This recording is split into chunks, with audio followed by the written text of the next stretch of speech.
Véhicule de série.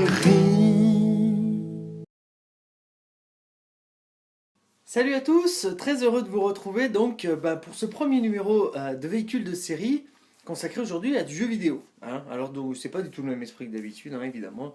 Ici je vais pas vous parler de séries télé ou de cinéma, mais bel et bien de mon avis, de mes premières impressions sur le jeu qui vient de sortir donc très récemment qui s'appelle The Crew. Donc un jeu de voiture, ça nous change. Mais cette fois-ci censé être orienté multijoueur. Alors, bon, de ce côté-là, on va y revenir. Moi, j'ai quelques doutes concernant le multijoueur lié aux jeux vidéo de voiture. Donc, passons immédiatement aux premières impressions. Déjà, il se lance en deux temps. On a un premier moment consacré à une introduction. Donc, c'est une espèce de suite de missions qui introduit le scénario. Parce que c'est un jeu de voiture où il y a un scénario, en fait. Donc, l'idée c'est que votre frère, vous êtes incarné un héros dont le frère se fait tuer au début, vous êtes accusé par des ripoux, du meurtre, de manière à vous éloigner de la tête du crew, du groupe de coureurs automobiles de rue, puisque pendant que vous êtes en prison, il y a d'autres qui vont pouvoir prendre la tête et puis qui vont faire des malversations, en fait, tout simplement, se retrouver être des truands. Euh, donc c'est la base du scénario. On vous sort de prison et vous êtes censé infiltrer ce gang à la suite de ça.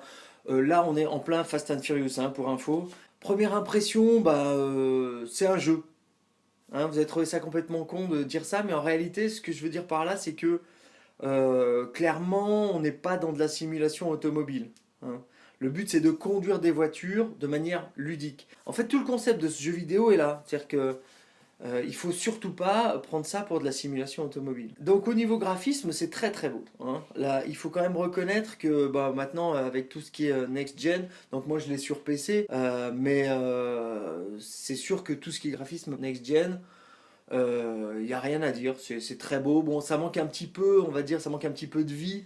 Tout est quand même un tout petit peu lisse. Les voitures, bon, ont des reflets sans trop avoir de reflets. Quand elles sont abîmées, c'est un petit peu, voilà, c'est un petit peu artificiel. On sent que c'est un petit peu des retouches qui sont faites directement sur le graphisme de base. C'est pas du photoréalisme quand même, voilà. Mais c'est quand même assez beau. Au niveau effet de vitesse, l'effet de vitesse est assez bien rendu. En fait, on n'a pas trop le temps de s'en occuper parce qu'on est toujours totalement occupé sur un objectif. On a les yeux complètement rivés, soit sur sa ligne de GPS, soit sur la ligne d'horizon parce qu'on est poursuivi et on n'a pas vraiment le temps de s'occuper du reste, mais globalement, on n'a pas l'impression de trop se traîner. Alors par contre, il y a un défaut, enfin c'est un défaut sans en être un, ça dépend du point de vue qu'on adopte par rapport à ce jeu. Le défaut, c'est qu'en fait, tous les véhicules se conduisent à peu près pareil. C'est pour ça que vraiment j'insistais tout à l'heure pour dire que ça reste un jeu et que c'est absolument pas une simulation.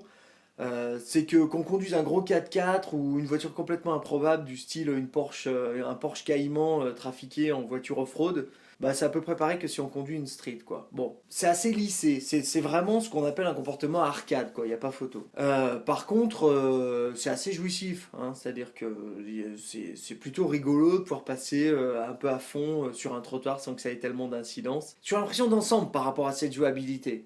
Je trouve que c'est assez confus au niveau sonore. C'est-à-dire on a les bruits de la route, on a les bruits de l'environnement, on a la musique, on a des personnages qui interviennent en off pour nous parler. On ne sait pas trop comment régler les niveaux sonores par rapport à tout ça. On est un peu submergé. Moi, j'ai été un petit peu déçu de cette chose. Par contre, au niveau conduite des voitures, il faut considérer que cet aspect arcade, il faut le conserver. C'est-à-dire que moi, j'ai essayé, par exemple, d'enlever les aides à la conduite, de mettre ça en manuel, etc. On n'obtient pas pour autant de la simulation, on obtient de l'arcade difficile à conduire. Il faut juste prendre son pied, quoi. Faut rouler à fond la caisse, tu laisses en boîte auto, tu mets à peu près pied dedans partout, et puis ça marche, quoi. Donc il faut juste, voilà, faut juste prendre son plaisir par rapport à ça. Sinon, effectivement, les types de missions, on a des types de missions classiques, gagner une course. Là aussi, on est complètement dans Fast and Furious.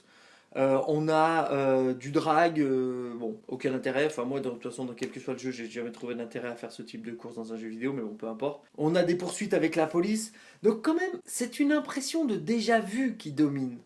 Faut bien comprendre ça. Quand on a fait du Forza Horizon et quand on a fait du Need for Speed, en gros, on a déjà fait du The Crew. Ouais, The Crew, ouais, comme en anglais. Bon, alors après, justement, The Crew, ça veut dire l'équipe. Hein. Ce sur quoi ont joué les développeurs, c'est l'idée qu'on va pouvoir faire des missions en coop, c'est-à-dire qu'on va pouvoir être plusieurs à faire la même mission en même temps. Bon, personnellement, ça me paraît complètement artificiel. Il y a peut-être des gens qui me convaincront ensuite du contraire. Il faut bien comprendre que le fait de conduire, par définition, par défaut, quand on conduit, on est tout seul. Donc, conduire avec d'autres, oui, pourquoi pas. Non, non, moi ça m'intéresse pas personnellement. Comme je vous l'ai dit, c'est quand même une première impression. Donc je sais qu'on peut explorer vraiment de nombreuses villes. On peut explorer des États-Unis réduits. Ça, c'est intéressant de ce point de vue-là. Alors peut-être justement cruiser avec des potes sur des longues distances, le tout en étant connecté par TeamSpeak ou des choses comme ça peut être sympa. Pour l'instant, je ne l'ai pas encore expérimenté, à voir. Bon. Donc ma note perso, bah, personnellement, moi qui suis vraiment très orienté simulation, je dirais que c'est un jeu qui est, voilà, qui est ludique. C'est amusant, moi je prends assez de plaisir à le faire quand en mode bourrin un peu. Donc ça c'est plutôt pas mal. Je dirais que on va mettre un 4 sur 10 en note personnelle. Hein. Alors en note publique, hein, parce qu'évidemment, du coup, je vais essayer de me mettre à la place du grand public qui va pouvoir toucher ce genre de jeux vidéo. Là, je dirais que si vous n'avez pas écumé du Need for Speed et du Forza avant, vous pouvez considérer que c'est un jeu quand même qui peut taper facilement le 7 sur 10. Hein. Quand je dis si vous n'avez pas écumé, si vous avez vraiment adoré ce genre de jeu, vous continuerez d'adorer celui-ci. Il n'y a pas de raison, il n'est pas moins bon que les autres. Malheureusement, je pense qu'il n'est pas vraiment meilleur. Voilà. Donc, bah, écoutez, profitez bien. Essayez de vous trouver une clé d'activation du Uplay pas trop chère. C'est pas non plus un jeu qui vaut le coup qu'on y mette des millions, mais c'est un jeu qui vaut le coup quand même d'être acquis. Profitez-en, amusez-vous bien, et puis n'hésitez pas à partager avec vos potes. Allez, salut!